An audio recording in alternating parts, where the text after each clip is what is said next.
Hello, everybody. I am here with the divine, amazing Peter Alsop. I met him about, gosh, 25 years ago at an NAEYC conference. And just a little bit about him. He has a PhD in educational psychology. He is I guess, world famous children's singer. He writes incredible music, and he's also an educator and a speaker. And he's a real swell guy who's super funny and smart. How's that? Don't have much to live up to here, do I? Oh, you'll do it effortlessly. So, the reason why I'm so super excited and I have, just all excited and tingly to talk to Peter is because there literally aren't that many people in the world who sing songs about the issues. I've been a music teacher for over 20 years and a parent for 23 years. And there just isn't a lot out there that deals with the things that Peter deals with and in such a skillful, brilliant way. So I wanted to ask him because we're living in kind of scary times for a lot of parents and kids. And when I met him, uh, I just couldn't believe what I was hearing because I was at a conference where they were just talking about literacy and math and all those things, which are important. But he started singing, "It's only a wee wee, so what's all the fuss?" And I was like, what? Who is this man? And then I bought all his CDs and I taught my daughter, "My body's nobody's body but mine." And she memorized that song at 3, and nobody messed with my daughter. And they still don't mess with my daughter. So these songs, even though they're kind of silly or funny, are extremely important and meaningful and empowering for little girls and women. And we need that song now more than ever. So I wanted to ask your insight, oh wise Peter Alsop, on all your years of experience dealing with families. And I actually have never asked you this. When you sing about, you sing about, you touch on the subjects of sexual abuse. What is your take? Because I was molested as a kid and I've healed tremendously, but I'm still working on it.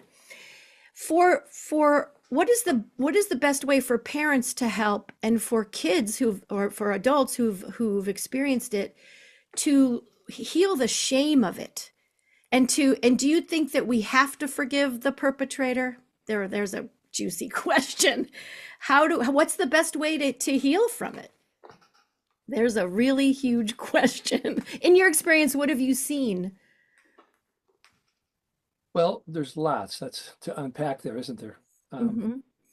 so I'll start off with throwing a couple of things out that I find been teaching people for 50 years with the songs, and it's sort of subversive parenting education, stuff that people haven't heard before. Because my favorite thing is when some dad comes up and says, "Hey, I was listening to that the album of yours my wife bought for the kids, and I was thinking, hey, this is pretty good." And then I went, "Oh crap, I do that with my kids, don't I? Maybe I ought to cut that out." If I Mm, do a parenting workshop, the parents who need parenting workshops the least are the only people that come.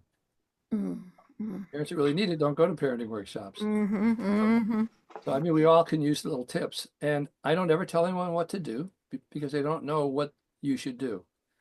What I do is I share my verbs. I share the stuff that I do. And I say, this worked really well. That part didn't work so well, but that part worked. And then that worked great. You might want to try that. That didn't. I ran it, I call it smorgasbord teaching because no one likes to be told what to do. And I really don't know what other people mhm, need to do. It's mhm, up to mhm, them to where they are in their life with what they've learned, what's going mhm, on around them, who the other ingredients in their family stew are. And that changes as the kids get older and we get older and our parents get older. And that's constantly changing the flavors in there, isn't it? mhm, So how do we do that? So there, I don't believe there are simple answers to all this stuff. What I do think is that there's ways to glasses one can put on to help them see things more clearly. mhm, Some of the glasses I like that I've learned to put on sometimes, when someone does something and I'm all angry and I go, "Oh, God, and I want to be upset." And I go, "Wait a minute. Anger is a perfectly okay response, mhm, when someone's crossed one of your boundaries. Hmm. And that was important to learn. Hmm. So my wife would do something and I'd be, no, I'm really angry. I'm sure she crossed one of my boundaries. And I look and I go, oh, she didn't really cross any of my boundaries. She just won't do what I want her to do. So that isn't really something that it's my job to fix that one, isn't it? You You're know? so selfish because you're not doing what I want you to do. Yeah. But you ever see a little button that says save time, do it my way. See it my way. Exactly. We agree. So some of the stuff that I might be nice to share that answer your questions, and there's no right answers about these things. Right. I The agree. couple of things that have been coming up lately that weren't around 20 years ago or 25 or 30 when we met Hmm. as much was the knowledge about binary ways that men's brains work, and not Mm. women's brains don't work that way, but guys being in the caveman days or something, is that a friend or a foe coming? We got to Hmm. see it down. We need to do this or that. And it's always my way or the highway. It's always yes or no. It's Hmm. in or out, up or down, Hmm. God or godless, Hmm. whatever we're talking about, Hmm. we label people and by Hmm. doing that binary way of doing things. Hmm. And one of my favorite things about talking about, well, I've been a feminist for 50 or 60 years now, and not 60, I think it's some, yeah, maybe, wow. I might have been a feminist since I was 20, so I'm just approaching 80 now. Um, Wow. the was when the guy's going, well, this and this and this, honey, and this and this, and the woman's are going, I hold that thought, honey, that's really interesting. I've got to go feed the kids. I'll be right back. And what women do more than men, I'm told that you all can that the female hormones can help your brain multitask. And I always thought I multitask because I could do a lot of things really fast. But when I thought about it, I do one thing right after the other. I got to Mm. pack my suitcase. Then I Hmm. got to take the suitcase to the car. I got to drive the car to the airport. I got to get to the proper terminal, get on the right gate, all of that. Hmm. And you do those things very fast. You feel like, well, I'm thinking of other things too. Yeah, I think it's a different process, but I don't know because I don't have a woman's brain. But what I see women doing a lot of time is going, okay, honey, where do we go from here? Instead of guys who say, this is the way it ought to be. I mean, all the prophets, almost all the prophets are men, aren't they? And they think that God told them what to do. And so we're going to pass out. This I'm is the sure there's a lot of women prophets. We just don't have any publicity. no. We called what they were called community organizers, and we called them witches in the Middle Ages, and we Yeah. put them at the stake Yeah. because we, being, I don't know, speaking for the men who were in charge in Europe, I'm sure things happen in that way elsewhere too, because that's been one of the dynamics that we would love to change, isn't it? Yeah. So how does that difference in So that duality, the brain, relate to healing? what I want to bring up is what I teach and what I've learned about. I think about the difference between verbs and nouns. And if I can label something as being, my way or the highway, you're going to do it my way or the highway, Hmm. I'm talking about what are you going to do? And when you said, we say things, and it's the way we think. Who is this man? Mm. And who I am, I don't know. I can tell you what I do. Mm. Let me tell you another little story about that because I want to talk about verbs and nouns for a minute because it's the glasses we wear when we're looking at our life situation. And if Hmm. we put on another set of glasses and look through another, Mm. see it a little differently, we Hmm. get some other tools that we didn't have when we have the glasses on that we got handed from our family of origin.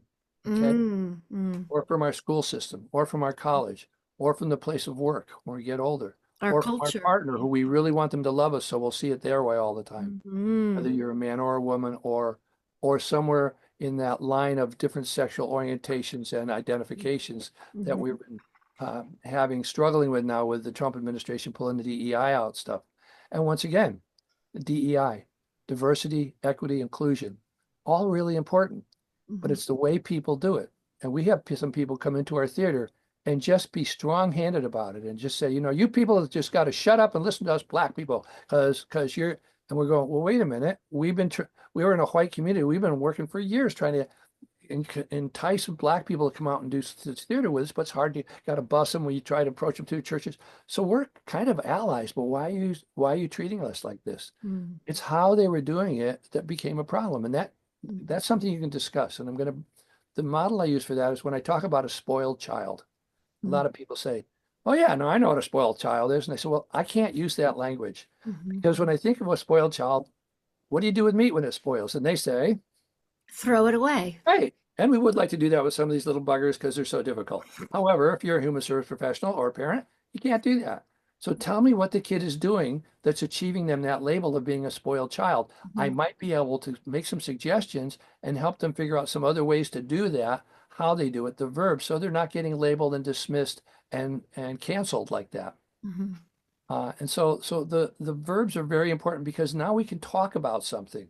You know, I have been I've been left and progressive, and those are labels that mean different things to different people. Mhm. What I do is I care about other people a lot. I care about kids a lot, what happens to them. I care about parents who don't know how to do things um, in a way that will uplift their kid because they learned from their own parents who didn't have that skill set either, right? Mhm.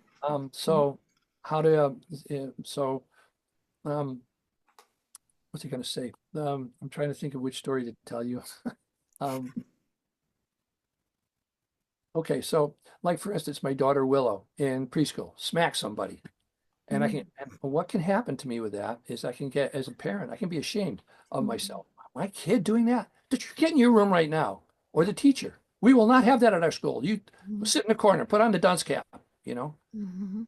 That's my shame that's going on. And I make a difference between shame and guilt. I've learned that shame is Mhm. about who you are. There's Mhm. something wrong with you. When you put a kid in the corner and put a pointed hat on their head, that's a message about who they are. Mhm. It's not about what they did. Mhm. And then I go, well, let's get Willow together. Come on, Willow. What should you have done? There's that should again, you know? Mhm. You Mhm. should do it or you shouldn't do it. Kind Mhm. of binary, isn't it? You Mhm. know? If Willow knew something else to do rather than hit the kid to get the toy she wanted when she was 2, she might have done it. So I'm Mhm. asking her, and is she going to have the answer? Maybe No. not. So what I want to do is I want to go to the little girl with the toy while Willow's there and say, where did you get that toy from? Bobby had it. Oh, how'd you get it? Well, I just waited till he was finished. Oh, well, that's pretty cool.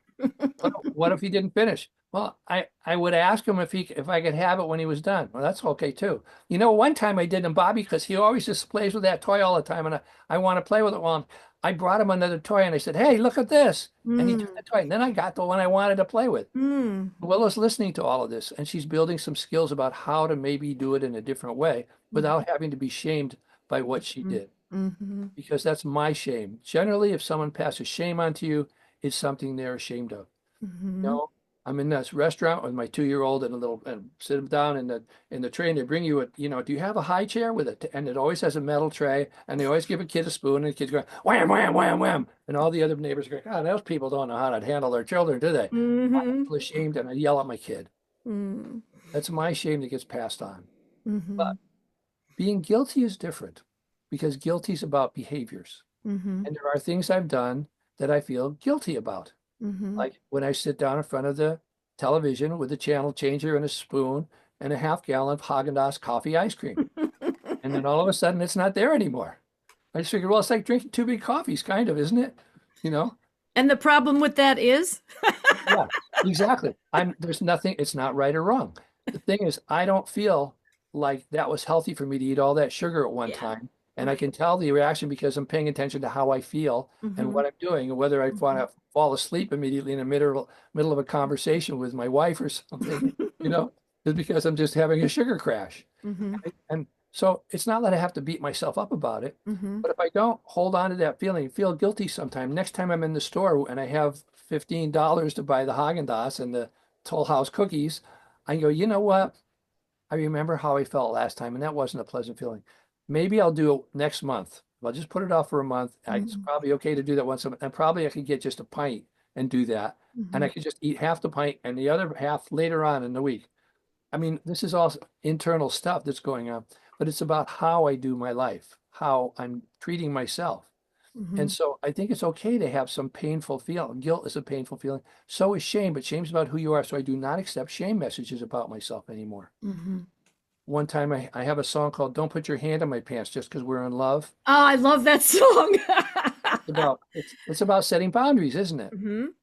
And I was at a somewhere in Maryland and outside of Baltimore, and it was a an alcoholics awareness thing for kids, and they were bringing these kids in from the different schools, and I was playing for a little concert, 2 shows, one for 3 schools in each show, Mhm. And the first show had some kids in it that were, just asking hard questions and stuff.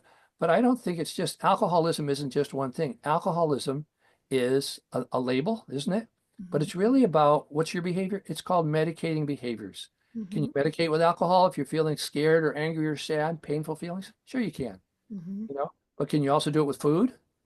Can you do it with cigarettes? Can you do it by being codependent and always involving yourself in everybody else's stuff so you don't have to deal with your own stuff? Yes, you can. And so the issue is, let's talk about how we deal with painful feelings when they come up, and how one of our um, jobs as a parent is to be able to pass on to kids a healthy feelings vocabulary. When Mhm. you're feeling sad, when it comes up, it's okay to be sad. And Mhm. it's okay to be sad. And if you want, I'll give you a hug and I won't even ask you what you're sad about. How many times Mhm. you go, well, what are you sad about? And that's a trap, isn't it? Because the first thing the parents do is tell you, don't be sad about that. Don't be sad and don't be mad. I'm working with, birth to 5 and older, and I always say all your feelings are okay, and I'll say, is it okay to be mad? And so many times they say no. It's not okay to be mad. Like they already think that at 4 years old. I say it's okay to be mad. It's okay to want to punch someone in the face. It's just not okay to punch them in the face. But if Right. you want to, that you feel that feelings can't be right or wrong, but it's kind of a high level concept for a 4 year old. But it's very, what you're saying is that age old thing of love the sinner, hate the sin, kind of that same idea of be guilty about the behavior but not ashamed of who you are. And it's what you're talking about is so like high level, and in some families, even in very educated families in Los Angeles, I would try to promote. Some of your CDs are an easy sell, like I am a pizza, the fun ones. But the tough ones about why does daddy drink, or nobody wants that in their house because they don't want to deal with it. Like like you said, the people that need the parenting won't come to the workshop. But I don't know. I want to have hope, and I want to give hope to any parents out there listening how to not feel ashamed of yourself as a parent if you goof up. Like, you're Peter Alsop, your kid hit somebody. I'm Susie Porter. I would get mad and slam the door. I'm teacher Susie. And I would feel like, oh my God, I'm a hypocrite. I'm losing. I pray, I meditate, and I still lose my temper. So that shame thing, I've researched shame a lot. It's one of the oldest feelings in our primal brain. It's, if we would leave the tribe millions of, or however many years ago, we would die. So shame is very powerful, and fear, right? And people are really afraid right now. And talk about binary, the duality between us and them.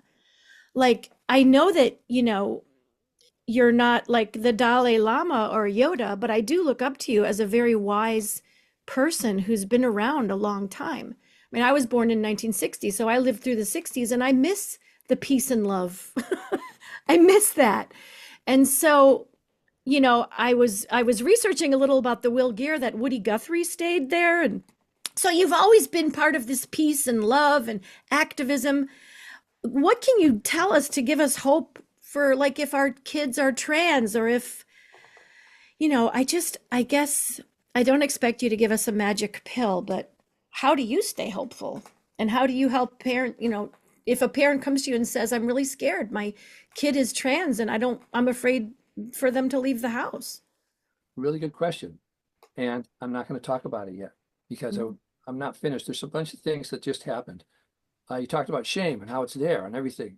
And I was trying to say the I'm making it almost a binary thing where you go, shame is about you and guilt's about what you do.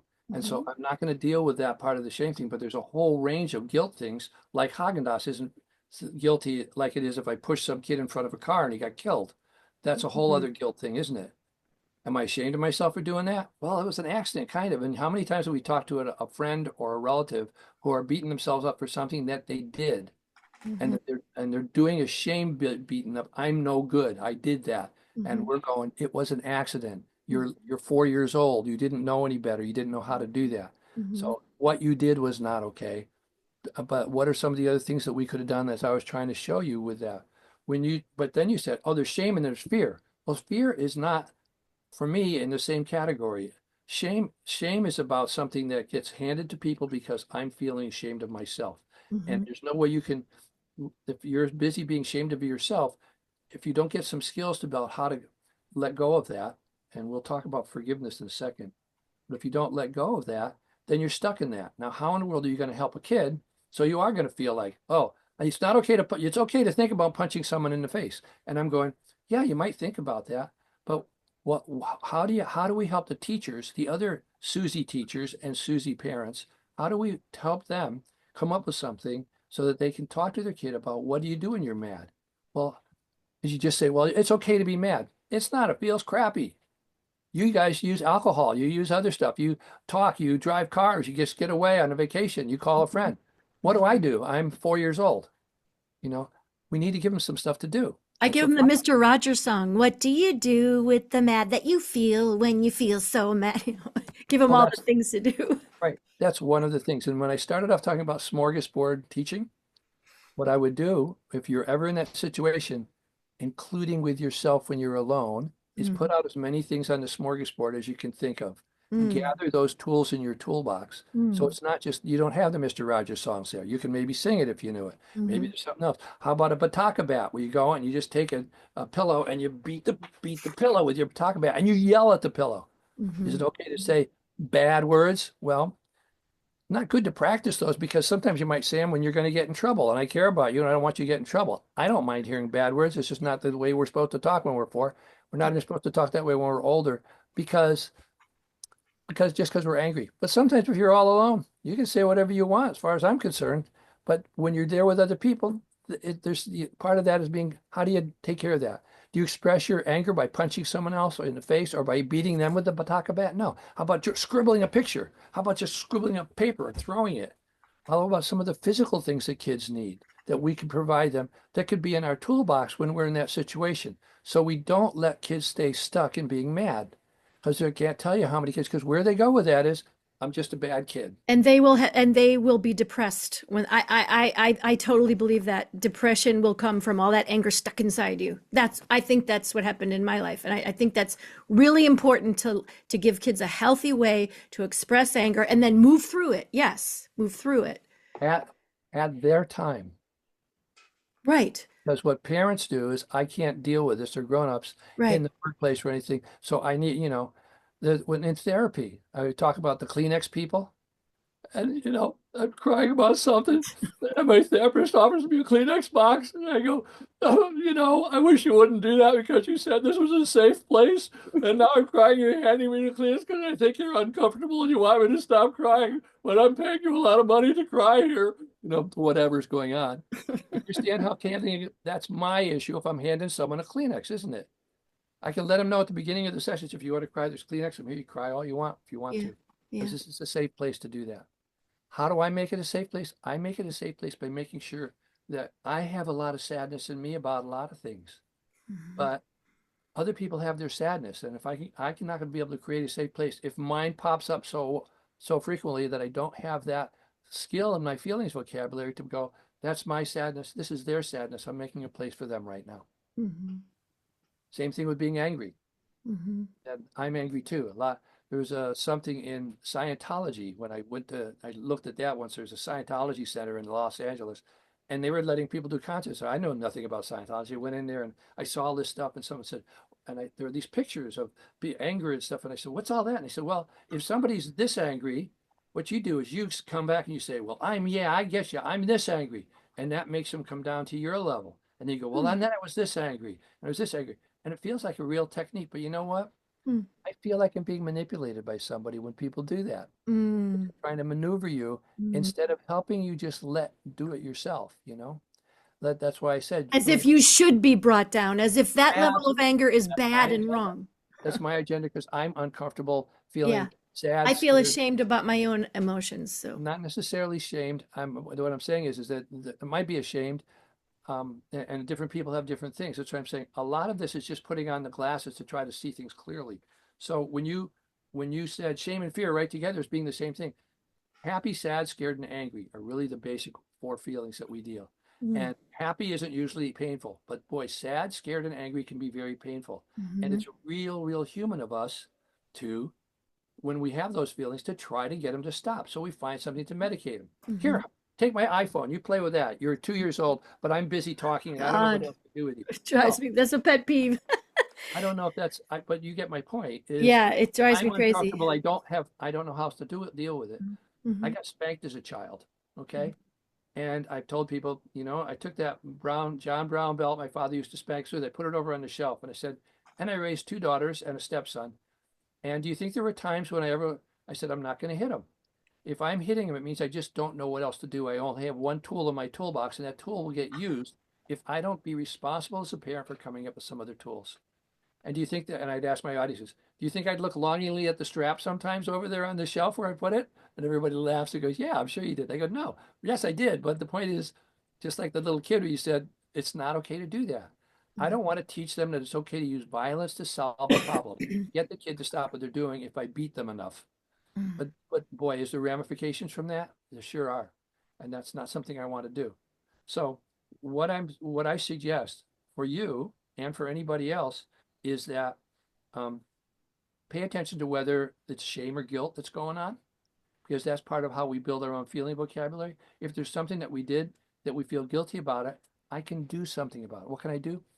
I can go to someone and apologize for what I did and Hmm. explain that I was scared. I'm so sorry I yelled at you, honey.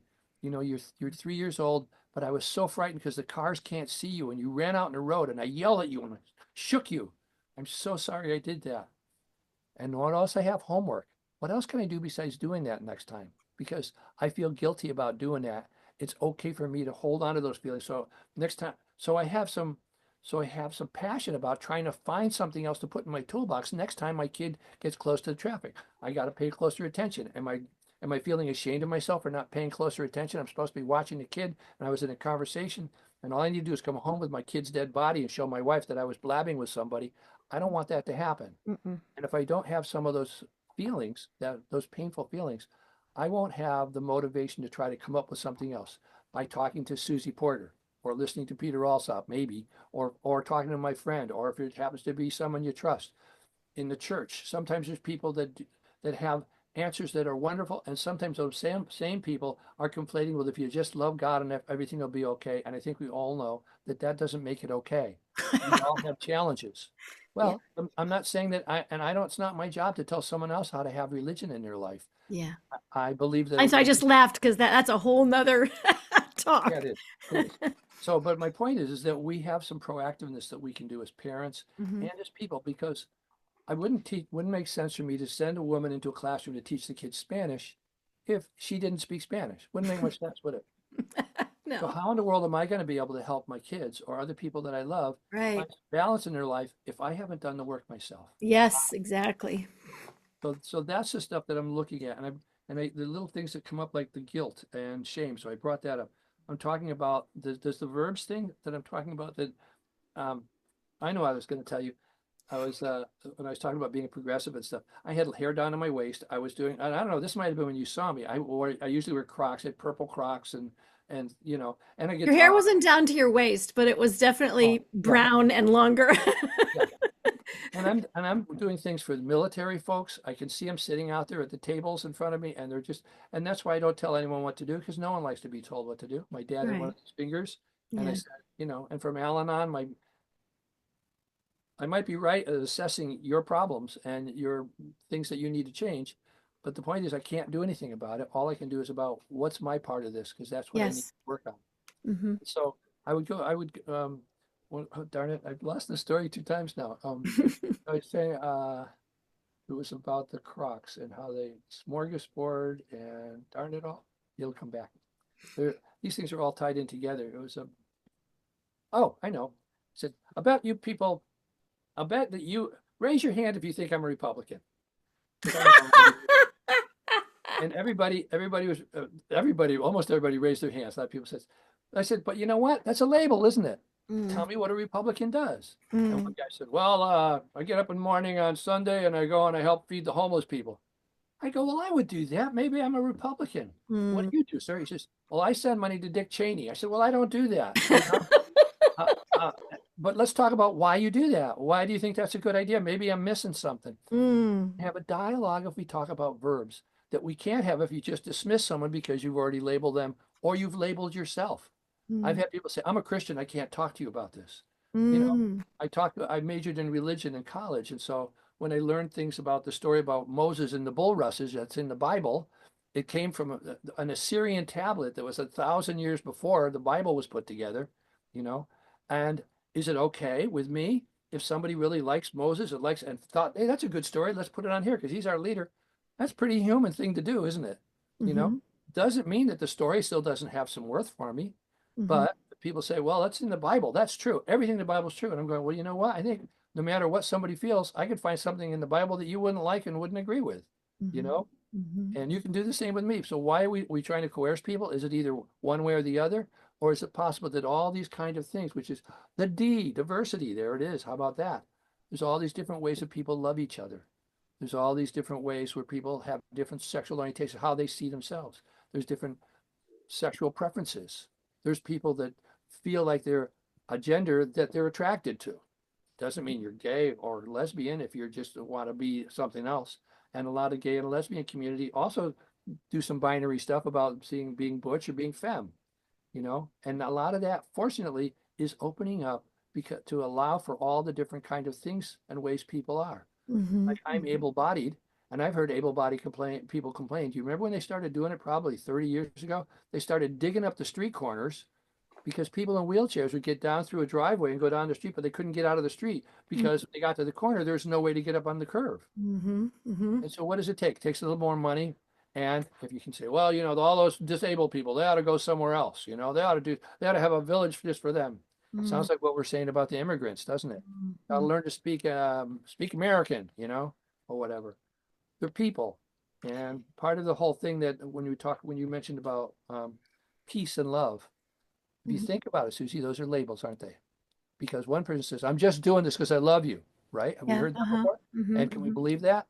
I Mhm. believe that they believe they love me, but hitting me isn't a way to love me. Mhm. Why don't you find some other tools in your toolbox to help me learn how to, why you think that's a good idea to behave that way, Dad? Because I wouldn't behave that way as far as I can see. And now I'm 15, you Mhm. know? Mhm. Can we Mhm. have a talk about behaviors and Mhm. cut somebody some slack so they feel safe around us? I want my kids to feel safe around me. My Mhm. grown kids, I want them to be friends. And so I Mhm. say, you know what? I will always be your father, but I'm going to stop fathering you. You hear that verb? Because when I Mhm. father you, there's a equity difference. It means I have power over you. Yes, it's true. You're 16 and I'm not going to give you $5,000 and let you go to Africa with this person I don't know and go bungee jumping over the Nairobi River or whatever it is. You know, no, I'm not going to do that. But if you think about it, 80% of what you're doing, you're making your own decisions now. And by the time you're 21 or 18, I'm not gonna make decisions for you anymore. All I Yeah. ask is that you listen to my advice because I love you, and it's what I would do with a friend. You I know? heard a great metaphor. It's Let me like, just finish this before I oh, forget. sorry. I was gonna just say, I'm wrapping up. So hold that thought. That I'm saying you're 18, and so I'm not gonna tell you what to do. You get to make your own decisions. I'll come and visit you in prison, okay?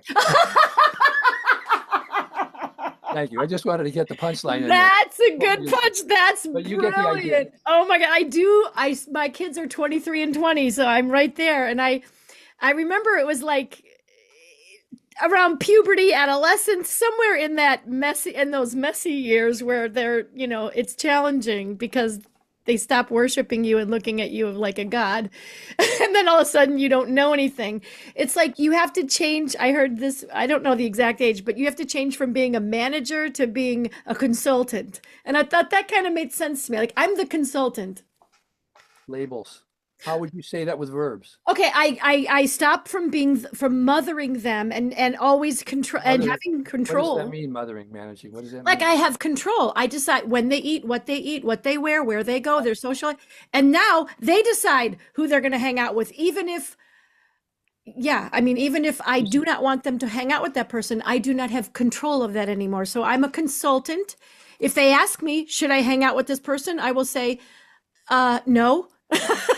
I Well, don't think it's a healthy choice, but it's your choice. And what I I'm would here. Yeah, and I'm here when that person, when all hell breaks loose because of what happened when you hung out with that person. So here's Okay. the thing, Susie. Still a little traumatized, even though that was many years ago. what I'm suggesting is that rather than even continue using the words consultant Mm. and manager, is you stick with the verbs. If I'm Verbs, your yeah. kid and you're saying, I like this is how I said it. Not that I'm it's better, but I'm telling you why I'm using the verbs. I Hmm. said, I want to have a friendship with you as you get to be older. You're going to be Hmm. 30, then you're going to be 40. And if there's Hmm. a power and equity between us, that's not what I do with my friends. Hmm. We listen to each other, we ask for each other's advice. I Hmm. will always be there for you to give you my point of view, and then you get to do what you want. Now, Hmm. doesn't that sound a lot better than saying, I'll be your consultant, or you have to consult with me? You see the distance that has? Because Yeah, the yeah. consultant always has power over the person they're consulting with. I know. I didn't think that deeply about it, and I never said it to them. It was just a fun Sure. switch. But no, you're right. That's No, why I'm interviewing you because you're the smart guy. uh, this isn't smart. That's another thing. Well, it's I'm not insightful. smarter It's than you. I'm but not smarter I'm than a you. real word nerd. I agree with Bruce Lee. Words are what did he say? Wands, magic. Words have power. I'm a writer. I believe in words. That's why my daughter's a musician, and I when she sings and I'm like I can't hear what you're saying. These artists, I need to hear what you are saying. If you wrote these beautiful lyrics, I want to hear every word. I want to think about what it means. That's why I miss albums, with all the lyrics. Words are very, very, very powerful. So, and also like the word diversity, it as you were speaking, I'm so wonder what it is about human beings where we don't embrace and acknowledge our oneness and our unity. Yeah, we're diverse, different colors, different genders, but literally we're all one. And that concept is so, to me, so healing and so important. And yet go ahead. You know the answer. I You do. know, yeah. Why are people afraid of diverse things? Diverse, yeah, but why are they afraid of oneness? That's what I'm afraid. Well, I'm curious about. What kind of oneness are you talking about? Like you and I and every human being who's ever lived are I don't know if Carl Sagan or one of those brainiacs, we're all created literally from like star stuff, like our physical bodies and our DNA and our mind. We're all so similar. We're all human beings. We're all one human race. We're all one, like Bob Marley saying, one love, one heart. And yet that oneness, like diversity is beautiful, but why do people not, what is the aversion to the acceptance or the focus upon What do you think it is? fear? I guess you look different than me. I'm afraid of But you. yes, I think it's right on. I might not be, I believe the same thing. And fear happens to people all the time when they're not familiar with stuff. The word familiar means you've been in your family. And so you know that stuff.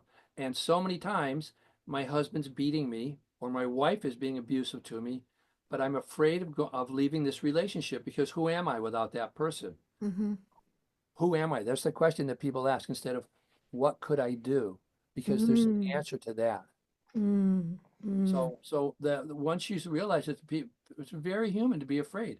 You know, I had a friend who wrote a book on women power and the biology of peace or something, and she mm, said, "I wish they hadn't put peace in the title."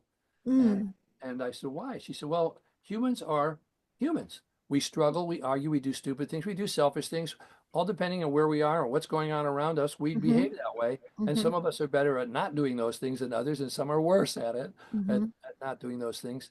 And she said, "But I think it's possible to have a world without war. We have parts of the world without slavery, but doesn't mean that there are other that we couldn't do that because as long as we it's like what I said about the strap in the bottom of your toolbox. If that's all that strap is there, that's what mm-hmm, you're going to use on your kids. mm-hmm, And so it's our job as humans to come up with some other ways to resolve difficulties, which we've done, mm-hmm, negotiations and mm-hmm. other economic sanctions where we're not killing people, although that may be something that's happening there.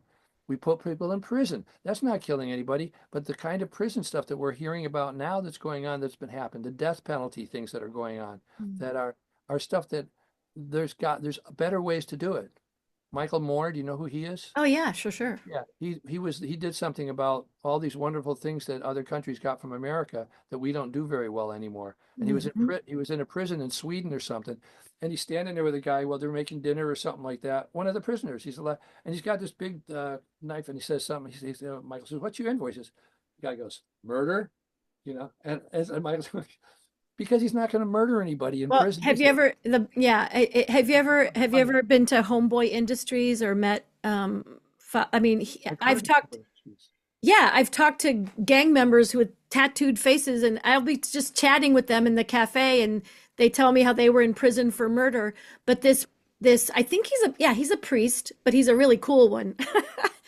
It's the most successful rehabilitation program for gang members in the world. And they can't replicate it. It's something about him in Los Angeles. And when you go there and you have a cup of coffee and you see all these, you feel love. Like I don't feel Christian love. I don't even talk about Christianity anymore because I have so much baggage. But that is one place where you feel the love of Christ or the Holy Spirit or whatever you want to call it, because these people were so hardened and so thrown away, like spoiled kids, throw them away. And now you feel the love. And it's incredible. I mean, yeah, everybody should know about Homeboy Industries and see the work that this priest does. He does everything that you teach to do, and it works and it's helping people. And he didn't look at them and say and judge them and shame them, and yeah, they some of them. The thing, you're so calm. I feel so emotional when I talk about these things. Absolutely. And that's wonderful. You know, what I want to, if we leave this conversation with this one thing, I would love for you, because you teach people and you're out there doing this stuff, is for you to put on the glasses of looking at the way that you use labels. Mm. That priest, oh, he's really cool though. Well, there's some people that look at that. You know who doesn't look cool was that the Archbishop Beatty. Did you see the thing when she confronted Donald Oh Trump? gosh. Did I have her name right? She looks like she's very straight, but she's Yeah, just yeah, yeah, yeah, totally yeah. grounded, isn't she? She's the So coolest. let's talk about what does cool mean, because some Mhm. people think that's Right. cool. Right. And so it's just helps, it makes it more clear. And your chance to lay something out so people will adopt it is saying Hmm. what you said. This fellow, this priest, one of the things I love about him so much, it felt safe around him. I could feel the love around him. If you let off with that, instead Hmm. of using labels that separate, because some kids going, well, I've never been cool my whole life. I was absent the day they had the handout, how to, Hmm. I always felt like Yeah, I there was are certain labels that have a lot of baggage for me a lot of that I it. used to love, like And Christian, American. same thing with the word words. I love words. You're so passionate about it. What I'm saying is I love words too. What's important about what I'm saying is that the verbs help us be able to connect with each other and give us things that we can do, because stories are, I think, are why we're here, and Mm. our stories. And if you tell your story, Hmm. the braveness to talk about the pain you went through as a child with this stuff, Hmm. and Hmm. how and what you've done. And what I'd love for you to do is look at some of the words you use to describe yourself when you say, oh, well, that guy's so smart. And I see you say that about me, a bunch of other people, labeling about intelligence, Carl Sagan and this. They're just people who've been places you haven't been yet and have been through some stuff you haven't been through yet. Hmm. Hmm. And you're very bright and all of those things too. It's clear. And you're passionate, which a lot of people that are very bright have shut down that part of themselves, Hmm. passion. They're Hmm. very bright, but they don't they don't have heart in the way they deal with people sometimes. Hmm. And what I mean by that is that they don't seem to be caring. The word sin we were talking about before. You said hate the sin, I love the sin or hate the sin. Hmm. But I had a guy he was a Jewish friend of mine that said he's in charge of, he was Jews for Jesus, which I hadn't heard of that organization. And he was talking about sin, and I know in Latin, I took some Latin as a kid in military school where I went in high school, and sin means without. And so I was thinking about lawyers. Now you're going to hire, you're a landlord and you have this tenant who won't pay the rent, and you hire me as a lawyer to get him out of there and get the rent paid. Well, I can go in there and say, you know what? You're not paying the rent. It's been clear.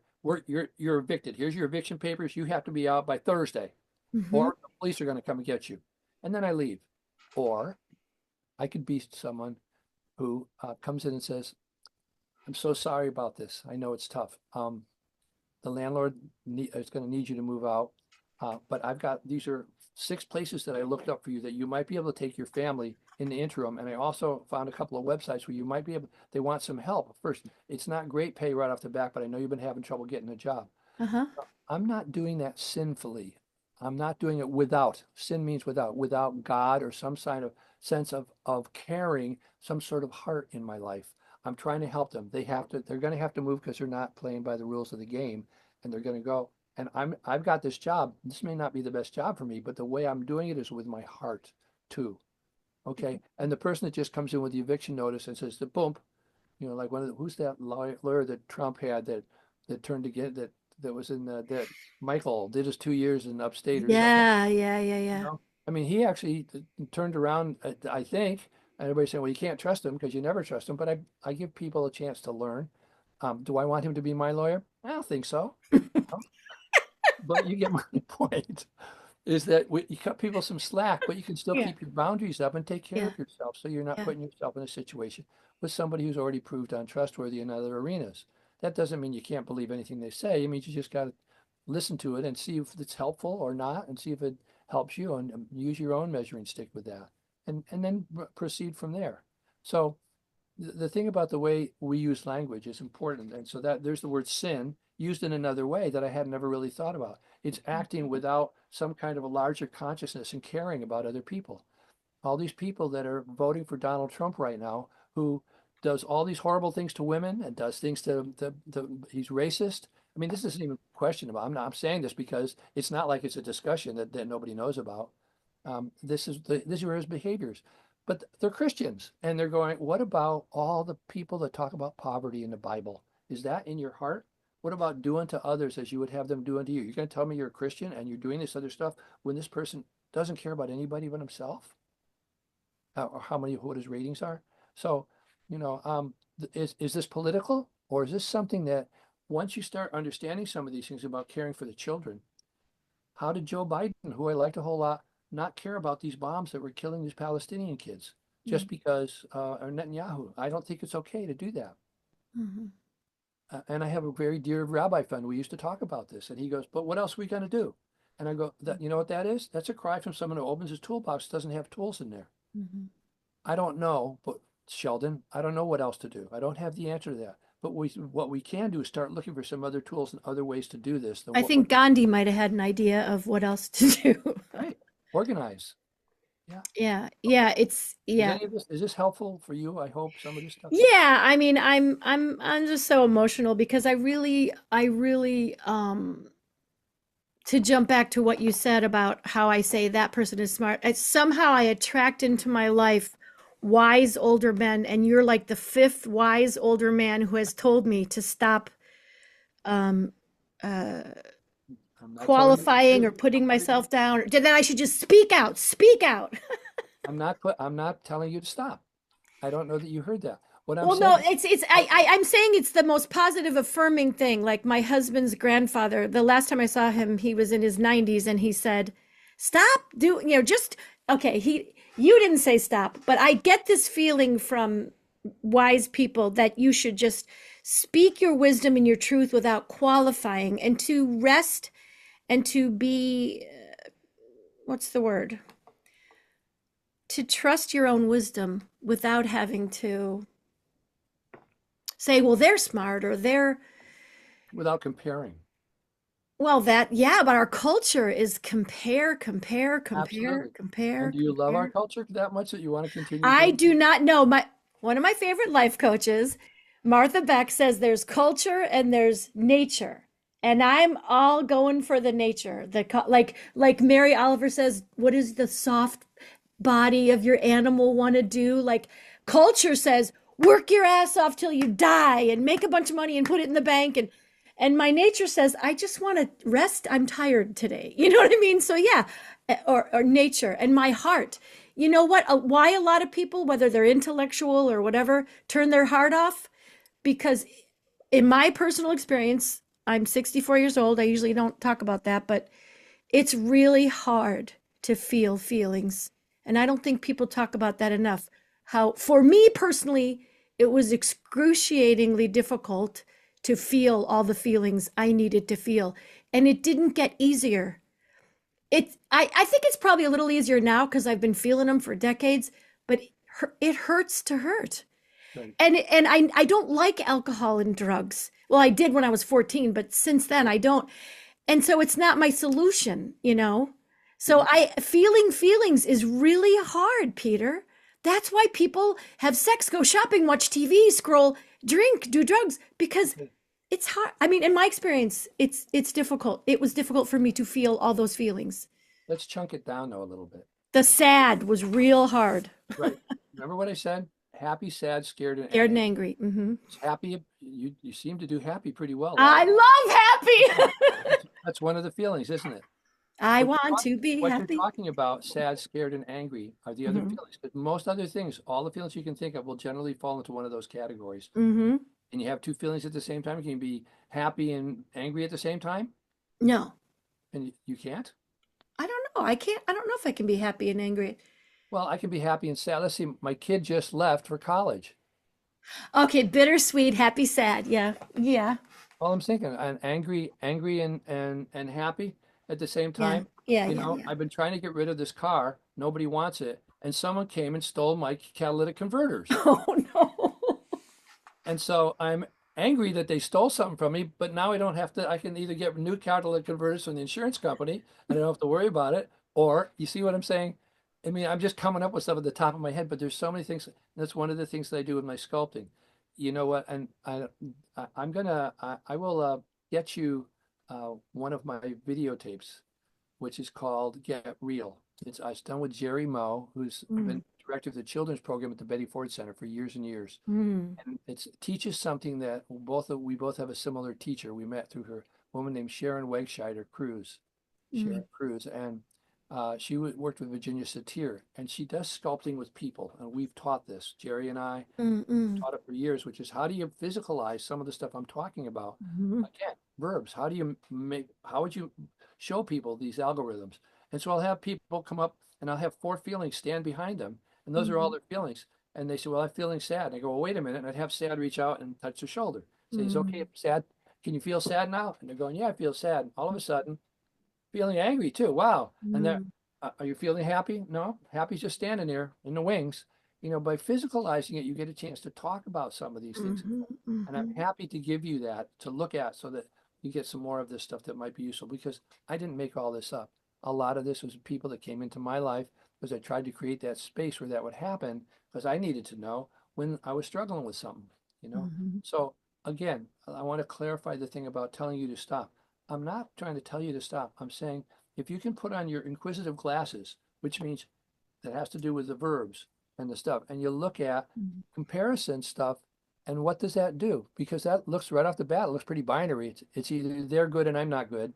Yeah, they're And better. so it's not about They're stop. better. I'm It's better. about saying what I see in you is somebody who's out there working your butt off, trying to help other people and stuff. And one of the things I want to pass on to you, so you can pass it on, because remember, like Spanish teacher, you can't teach Spanish if you don't know how to do it yourself. Is Hmm. some of the things that I've learned about some of the feelings and how to build a feelings vocabulary, so you can help a parent build their own feelings vocabulary, so that their kids can grow up with someone that has a healthy feelings vocabulary, Hmm. understanding that when someone crosses one of my boundaries, that anger is an appropriate response. Rather than feeling, oh, I'm angry and I'm gonna feel painful and I'm gonna take it out on somebody else, I had a chance to look and say, oh, my wife didn't cross one of my boundaries, which is why I told that story. So I learned to do that. So now I just haven't had a fight that I would have had if I hadn't learned that. Now I got to go back and say, well, it's not okay for me to just want to do her do everything my way, is it? No, it's not. So what was it? Here's another one. I heard saying, we both go, it's the word that we use. It's like, I was, Susie, you say, Peter, I want you to close the refrigerator door. And I go, oh, I was just gonna put the milk back in there, or Hmm. And do you hear what's going on there? I use the word just, and when someone's using the word just, I haven't seen this in any books. I thought of this myself and realized I'm trying to justify what I'm doing. I left the door open, Ah, but I was just just doing justify. it. So what I hear a lot of times, I'm just giving my wife information about something. I go, well, blah, blah, blah. She goes, oh, I'll be there in just a minute. I just was doing this. Mm, And I'm thinking to myself, what can I learn about this? If I put myself in her shoes when I hear her use that word, she's mm, trying to justify her. Why would she do that? She thinks because I'm being critical of her, or I'm being harsh, or I'm making and passing a judgment on her. mhm, And now that I have that information, even though I didn't do it, I can go, hey, I didn't do anything. Well, I was just bringing it up because, and well, you were just, see where we're going with that? So for me, and this is hard for me, I'm still working on this one. When I hear her use those words, I need to sit back and say, I love this person, I care about them. They're feeling like I'm picking on them or that I'm being critical of them when all I was trying to do is give them information. And sometimes I go, hey, I was just trying to give you some information. See how you can't say that sentence without adjusting it myself. Because I'm feeling like unappreciated because I didn't do anything to hurt you. I was just explaining something, Just those kind of wear those glasses and think about it. Tape yourself sometime in an interaction. Say, okay, we're having lunch. I want to tape it and listen back to the tape. And Mm, then listen to your words with those glasses on and see mm, what you're doing because that will help you without having to get a. I think going to college, you think you're supposed to learn all this stuff out of books. I think going to college, if you can get a course in yourself, that's way valuable. And that's one of some of the hard work you've been doing that I think is so mhm, wonderful. And mhm, you're passing it on. And in the process of passing it on, mhm. you've invited me to talk with you about this. And because you felt there was something there that you might find useful. Well, that's what I want to see if I can leave something on the smorgasbord that you'll pick up and put into your toolbox so that you got some other tools to help because I'm not going to be around forever. Oh. You know that, don't All you? right. Well, don't make me cry, but I want to just sort of It's after I 11 too. okay, it's after 11, so we're going to end. And I'll just say that thank you for sharing all your wisdom. And as you were speaking, I was thinking, I know the world that I want to create is a world where every child and adult would feel that we could acknowledge the innocence of everyone. And if we have a suggestion or something to say, that we can communicate without attacking and defending, that's a big growth curve. But yes, and I want to acknowledge you and appreciate you for your decades and decades of hard work, and especially for your songs about sexual abuse and body autonomy, for all the girls that you've helped to prevent them from being abused, for my daughter memorizing that song. It means more to me than I can possibly express in words. I think that you are a mensch and a truth teller, and the fact that you would take your all your education and all your experience and all your wisdom and write songs to help children means everything to me, and I really appreciate you. Thank you. I'm a compulsive teacher. Just because when I get something, I feel like I'm going to give you one more thing about what you just said that would be wonderful. What Wait, I helps? gotta grab a Kleenex. Okay. See, now that's great. That's great.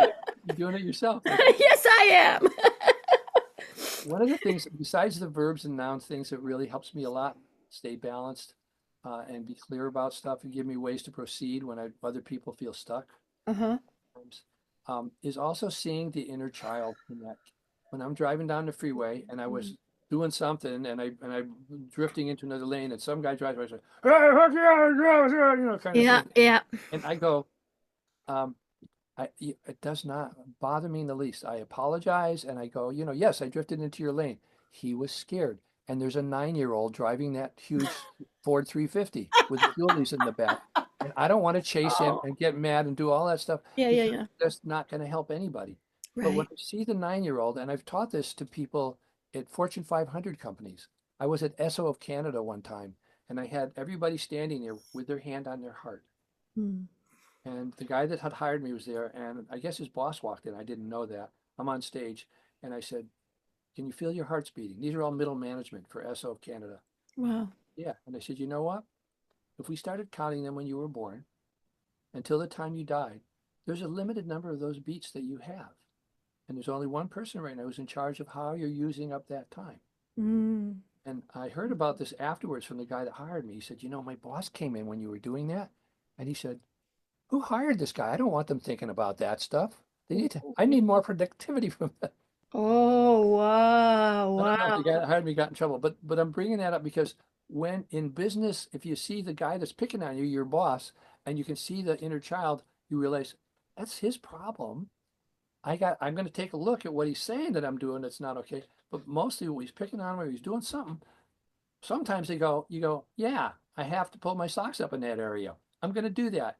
They're right. He or she or they are right. But sometimes you go, that's not my problem. They're dealing with something else. I don't know what it is, but it's bigger than me, and it's a 9-year-old inside of them that's scared. So now I got to figure out how to, just like when I was trying to figure out with my wife saying just, I'm not doing anything wrong, and she isn't really even pushing back too much. She's just using that language of the just. It gives me an awareness that if I can hang on to that, I can maybe drop my own energy a couple notches. I can go in and give her a hug and say, we're not in a hurry. I'm sorry. I felt like I was rushing you probably. Even if I didn't feel like I was rushing her, I was just explaining something, you know? I mean, how do I do that is by looking for these clues from the other interactions with people. Mhm. So there you go, kiddo. It's good to talk to you. Thank you for having me on. Mwah. We'll I do love this. you, Peter Alsop. Wonderful. Thank you for having me. Thank you. Sign off. I'll put your information and stuff in the comments so people can read your Substack and listen to your music and all the great things. That'd be great. Tell them about Ebenezer's Makeover. And about, yes, your show. Oh, I have it too. Can you see that? Ebenezer's Makeover. Yes, I I mean, have. it's backwards in my screen, but it should be forwarded Oh, here. that's funny. Is it backwards in mine too? Let's see. No, yours is backwards. If you look at your own screen Oh, now. mine is backwards too. Yeah, it's because it's flipped or something. I don't know. I can't wait. An original musical. I cannot wait. All right. Yes, I've already posted about it. I will continue to promote. Okay, thanks. Take care of yourself. You too, Peter. Bye. Bye.